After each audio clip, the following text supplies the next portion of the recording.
Hi, I'm going to do something a little bit different today. I'm going to go through all the books I've read in 2024. Let's do that. So my journals are over here, and in my journals I will usually capture, make a list of a written list of all the books I've finished reading. So I'm just going to grab my journals from 2024. So these are my bullet journals from 2024. Actually, these go through February of 2025, so December is in there. And I'm just going to talk about the books I've read. It's going to be a big list, but what I really want to say there is that I think I heard this author, I can't remember his name, is it Brian Sanderson? Man, I'm going to look really stupid because he's a really famous author. He talks about how knowing what motivates you is one of the big wins of life, because once you know that, you can really use that to help yourself do more, do more things that are beneficial for you, something like that. But knowing your motivations are really good. And one of the things that motivates me is to see sort of a list grow.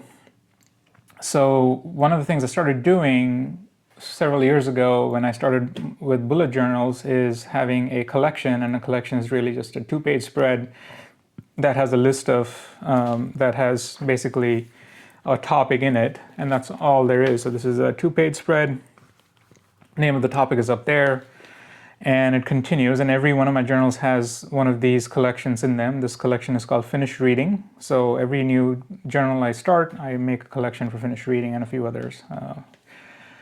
And one of the ways I think I really get motivated is when I see a list growing. So when I started reading several years ago, reading quite rapidly, at one point I was reading maybe 6 books a month.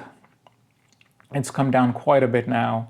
But I found that it was really motivating when I had one page where I would just write down the books that I finished reading, and I saw that list grow and the numbers count up and up and up, and that was really motivating for me to come back and read more.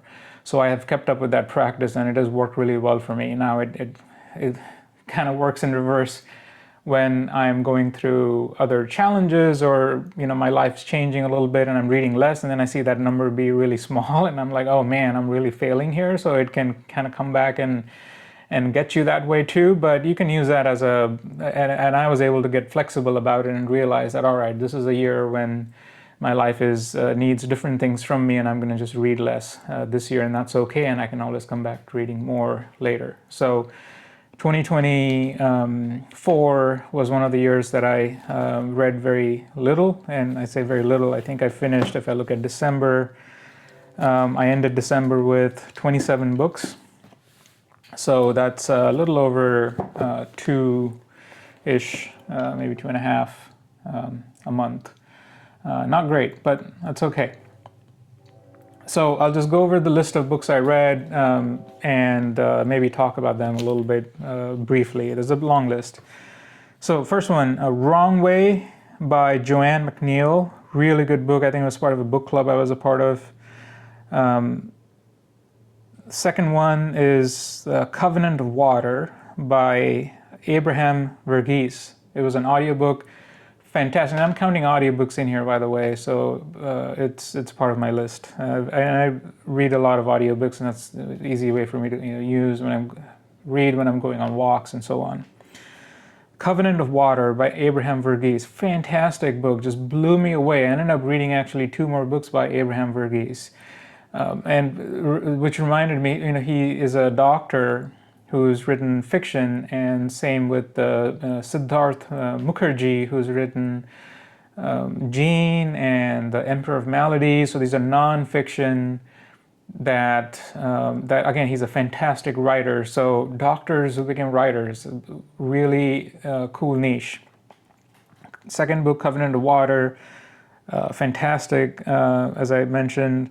Third, The Institute by Stephen King. I've been in a Stephen King kick for some time, and his books are always in rotation in my audiobooks, and I think his books do best for me when I'm listening to them in an audiobook. It's just my brain just makes up all the images exactly the way he's kind of like, portraying them in the book, and it just somehow works. And I've tried other authors. Audiobooks, they've been hit and miss for me, especially fiction. I don't really do nonfiction audiobooks. But Stephen King's audiobooks, fantastic for my brain. Abraham Verghese too was fantastic as an audiobook. All right, third was The Institute by Stephen King. Fourth, Firestarter by Stephen King, also really good.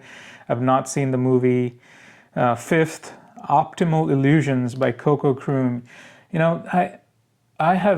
I cannot remember what this book was about, and I really should. So I know it's back behind me in the little library there. So I'm gonna probably open it up and see if it's worth a reread, because I remember reading it and it was like fantastically written. So I'd love to. I think it's about optimizations and something about how we are optimizing for the wrong things. Maybe I'm probably very off here. Number 6, Cutting for Stone by Abraham Verghese again. So I was so enthralled by Covenant of Water that I went and read Cutting for Stone. Also fantastic. I think Covenant of Water just edges ahead a little bit for me. Number 7, Africa is Not a Country by Deepo Felioyan. I am probably butchering his last name, very sorry. Fantastic book again about all the misconceptions that the Western world has about Africa. This is one of the best introductions I've read in a book. The author is from Lagos in Nigeria, and the introduction is the best love letter to Lagos, and that's the best love letter to a city or country even, I think. He mentions the rest of Nigeria there. There's the best love letter to any region that I've ever read among all the books that I've read. It's fantastic. That one chapter about Lagos. Number 8, Fairy Tale by Stephen King. Really surprised how good this book was. I just really enjoyed how the story was going. It's just all the things you would think were cliche, and it just works in his book. Number 9, Draft Number 4 by John McPhee. These fall under the category of books about writing, which is very interesting to me. So Draft Number 4, fantastic. Number 10, The Tennis Partner by Abraham Verghese again. So this is the last book I read by him. Also a really good book. I think Covenant and Cutting for Stone do a little bit better, but again, they're all fantastic, fantastic, fantastic books. So that's the 10 books I read through March. Put that aside. All right, April, Slow Productivity by Cal Newport. So good book, but I like Cal's older books a little bit better. Deep Work and the book about email was really good. Slow Productivity, okay. Obviously, very intelligent guy. I shouldn't have to say. It's just I liked his older books better. Number 12, Different Seasons by Stephen King. This is also really good. I think this was a collection of short stories. Number 13, this was part of a book club, I think.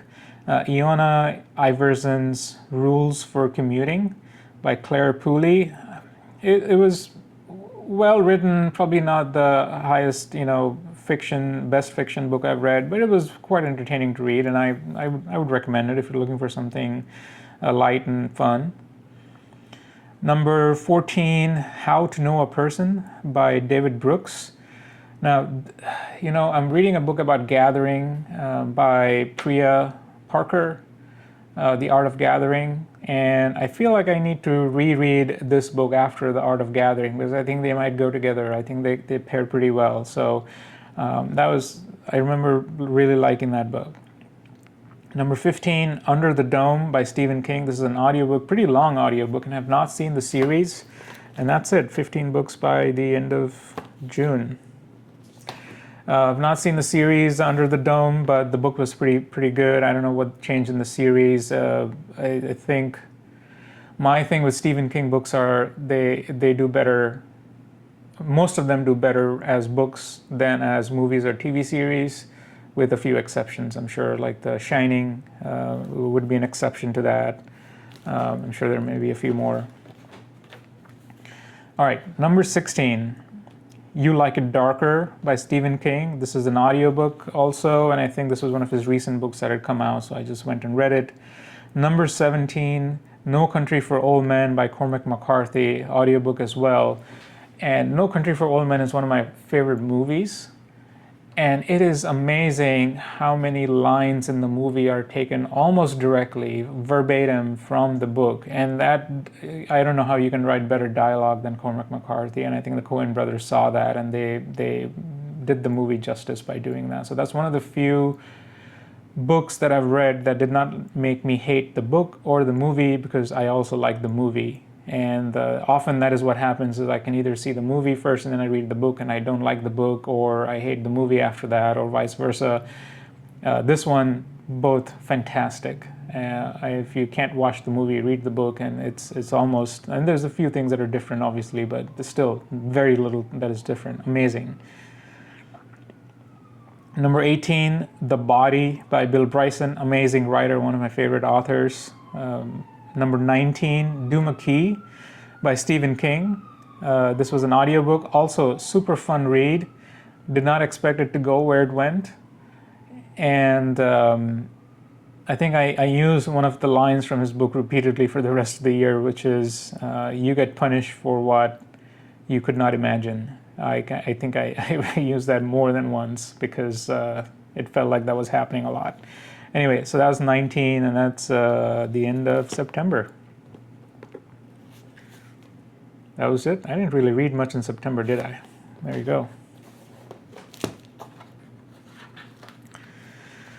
Nope, there's more in September. So number 20 was Gratitude by Oliver Sacks. This is his last book, almost like his farewell, the last book that he read before he passed. I was very sad when that happened, but he's one of my favorite authors also. I love reading his work, and he's one of my favorite, he's one of my main inspirations to journal as I do. So it's a very special person.